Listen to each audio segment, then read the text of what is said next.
So here's the relationship between the Ka and Kb of a weak acid and its conjugate base, or a weak base and its conjugate acid.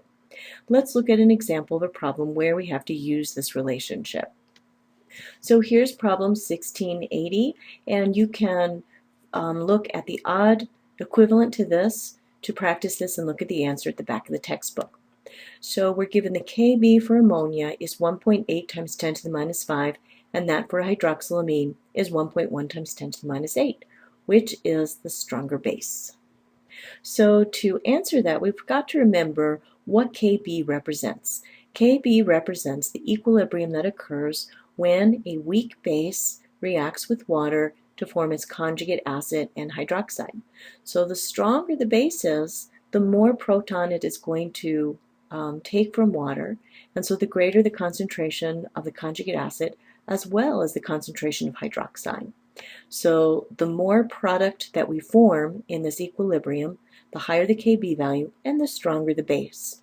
So we can tell by looking at our Kb values that ammonia is many orders, or the Kb value of ammonia is many orders of magnitude greater than the Kb of hydroxylamine. So the stronger base is clearly going to be ammonia. Okay, all right, now let's go back to our question. So the part B is, which is the stronger acid, ammonium ion or hydroxyl ammonium ion? So which is the stronger acid, the conjugate acid for ammonia or the conjugate acid of hydroxylamine? Well, we don't need to do any math to answer that question. We know that Ka times Kb is equal to Kw.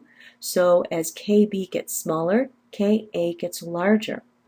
So if we go back to which is going to be the stronger acid, it's definitely going to be the conjugate acid of hydroxylamine. So the stronger acid is going to be hydroxyl ammonium. And then the last part of the question asks us to calculate the Ka values for ammonium and for hydroxyl ammonium. And we can see when we calculate these values that our answer in B was correct.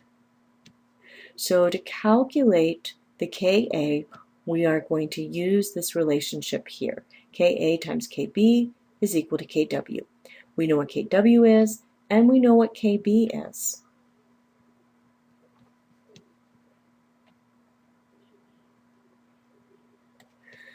So the Ka for ammonium is Kw divided by the Kb for its conjugate base, which is ammonia.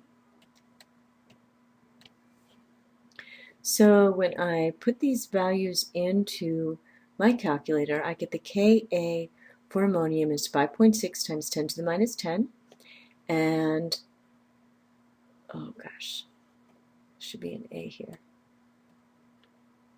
And the Ka for hydroxyl ammonium is 9.1 times 10 to the minus 7.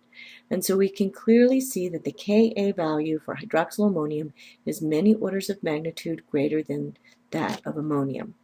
So hydroxyl ammonium is definitely the stronger acid, and I don't know, I just love highlighting. Please don't get too mad at me. I love playing with these tools. And I hope that helps.